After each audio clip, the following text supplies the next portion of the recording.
এই প্রশ্নগুলো বিগত বছরে বিভিন্ন বিশ্ববিদ্যালয়ে এই ধরনের প্রশ্নগুলো ঘুরিয়ে পেঁচিয়ে আসছে এবং এই প্রশ্নগুলো একটু টেকনিক্যালি আসে এবং কিভাবে আসে তোমাকে একটা দারুণ টেকনিক শিখিয়ে দিচ্ছি।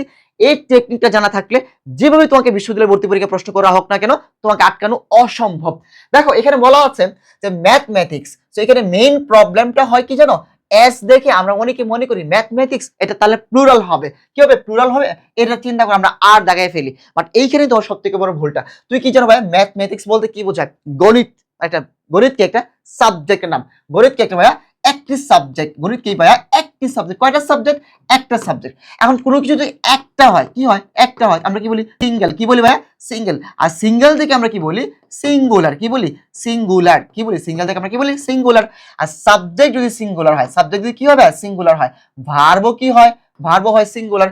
এখন বলো ভাইয়া এখানে কোন ভার্বটা সিঙ্গুলার, তো দেখো ভাইয়া সিঙ্গুলার লিখতে গিয়ে আমি কি লিখছি শুরুতে এস লিখছি, এখানে যে ভার্বের শেষে এস আছে ওই ভার্বটাই সিঙ্গুলার, তাহলে আর এর শেষে এস আছে না ই আছে, সেটা প্লুরাল। ইজ এর শেষে এস আছে ইয়েস, ইজ এর শেষে এস আছে তার মানে এটা কি সিঙ্গুলার, এটাই আমার অ্যান্সার। সাবজেক্ট সিঙ্গুলার হলে ভার্বও সিঙ্গুলার হবে। হ্যাভ এর শেষে ই আছে এস নাই তার মানে এটা প্লুরাল। আর নান কখন হয়, যখন উপরে কোনো অ্যান্সার পাওয়া যায় না তখন আমরা নান দেখাই। সো অ্যান্সারটা কি হবে, ফাইনাল অ্যান্সার হবে ইজ। কি হবে ইজ, কেন হবে, ম্যাথমেটিক্স দেখতে এখানে প্লুরাল মনে হলো, ম্যাথমেটিক্স বলতে আমাকে একটা সাবজেক্টের নাম বোঝাচ্ছে। ঠিক এমন ভাবে ফিজিক্স, ফিজিক্সের সাথে কি আছে এস আছে, তারপরে এটাকে আমরা কি বলবো সিঙ্গুলার বলবো। Physics is my favourite subject, economics is my favourite subject. এই যে ফিজিক্স বলতেছি ইকোনমিক্স বলতেছি, ফিজিক্স বলতে পদার্থবিজ্ঞান বা পদার্থবিদ্যা একটা সাবজেক্টের নাম বোঝাচ্ছে, ইকোনমিক্স বলতে একটা সাবজেক্টের নাম বোঝাচ্ছে। এই কারণে ফিজিক্স থাকুক ম্যাথমেটিক্স থাকুক ইকোনমিক্স থাকুক আমি এরপরে কি বলবো ইজ বসাবো। কেন বসাবো, কারণ এগুলো সিঙ্গুলার একটা সাবজেক্টের নাম বোঝায়।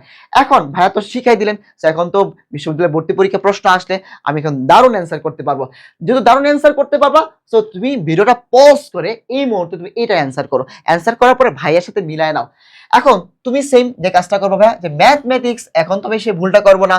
ম্যাথমেটিক্স এখানে প্লুরাল দেখতে মনে হচ্ছে, বাট এখানে ম্যাথমেটিক্স বলতে একটা সাবজেক্টের নাম বোঝাচ্ছে, গণিত একটা বিষয়ের নাম বোঝাচ্ছে, তার মানে এখানে কি হবে ইজ হবে, এখানে কি হবে ইজ হবে। বাট এইখানেও একটা ভুল হয়ে যাবে, এখানে ছোট্ট একটা ভুল হয়ে যাবে। সেই ভুলটা কি দেখো, আগে যে সেন্টেন্সটা ছিল দেখো, আগে যে সেন্টেন্সটা ছিল এই সেন্টেন্সে দেখো ম্যাথমেটিক্স এর আগে কিছু ছিল না, মানে খালি ছিল, খালি ছিল। বাট এইখানে যে ম্যাথমেটিক্স আছে না, এই ম্যাথমেটিক্স আগে কিন্তু একটা কি আছে হি ইজ একটা ডিটারমিনার বা ডিটারমিনার। যখন এই ম্যাথমেটিক্স ফিজিক্স এইগুলো যখন আগে যখন তোমার ডিটারমিনার থাকবে, কি থাকবে ডিটারমিনার, ডিটারমিনার কি ভাই আপাতত তোমরা রাখো, ডিটারমিনার হচ্ছে কি হিজ হার আওয়ার, ঠিক আছে, এরকম অনেক কিছু হতে পারে, আর্টিকেল থাকতে পারে এ এন ডি, এইগুলো তোমাদেরকে ডিটারমিনার কি বেসিকের যে ক্লাসগুলো মাস্টার ক্লাসগুলো হয় না পেড বেসের, ওইগুলো তো তোমাকে একদম শিখিয়ে দিব এ টু জেড, ওইগুলো তোমাকে চিন্তা করতে হবে না। তা আপাতত এই প্রশ্নটা জানার জন্য তুমি শিখে রাখো যে ডিটারমিনার হচ্ছে কি হিজ হার এগুলো। তো এইখানে যে ম্যাথমেটিক্স আছে এই ম্যাথমেটিক্স আগে কি আছে ভাইয়া ডিটারমিনার আছে। যখন কিনা ম্যাথমেটিক্সের আগে বা ফিজিক্সের আগে বা ইকোনমিক্সের আগে কোনো ডিটারমিনার থাকবে তখন এই সাবজেক্টটা কি হয়ে যাবে প্লুরাল হয়ে যাবে। সাবজেক্ট যদি প্লুরাল হয় ভার্বটা কি হয়ে যাবে প্লুরাল হয়ে যাবে, তখন কিন্তু আমার আরটাই অ্যান্সার হবে, আর কি হয়ে যাবে অ্যান্সার হবে। সো অ্যান্সারটা কি হবে অ্যান্সার হবে আর। এখন প্রশ্ন হলো যে ভাই ডিটারমিনার থাকলেই কেন আমার এটা সাবজেক্টে প্লুরাল হয়ে যায়, চলো আমরা এইটা একটু ব্যাখ্যা করি। এটা তো নিয়ম তাই না, নিয়মের বাহিরে গিয়েও আমি জানি তোমার মনে একটা প্রশ্ন আছে যে ভাইয়া আগের সেন্টেন্সে শুধু ম্যাথমেটিক্স এর পরে ইজ বসাইছি, জাস্ট এখানে হিজ চলে আসছে বলে আপনি এখানে আর বসাই দিলেন, মানে প্লুরাল করে দিলেন, কেন করলেন। চলো তোমার মনে থাকা প্রশ্নটার উত্তরটা আমি দেই। দেখো এখানে বলা আছে his mathematics, his mathematics dash weak, এর মানে কি তার গণিতে দুর্বল না। হিজ ম্যাথমেটিক্স মানে তার গাণিতিক যে যুক্তিগুলো বা তার গণিতের নিয়মগুলো, আমি যদি বলি হিজ ফিজিক্স, হিজ ফিজিক্স বলতে বোঝাচ্ছে তার পদার্থবিদ্যার নীতিগুলো বা তার পদার্থবিদ্যার সূত্রাবলী বা নিয়ম বলি।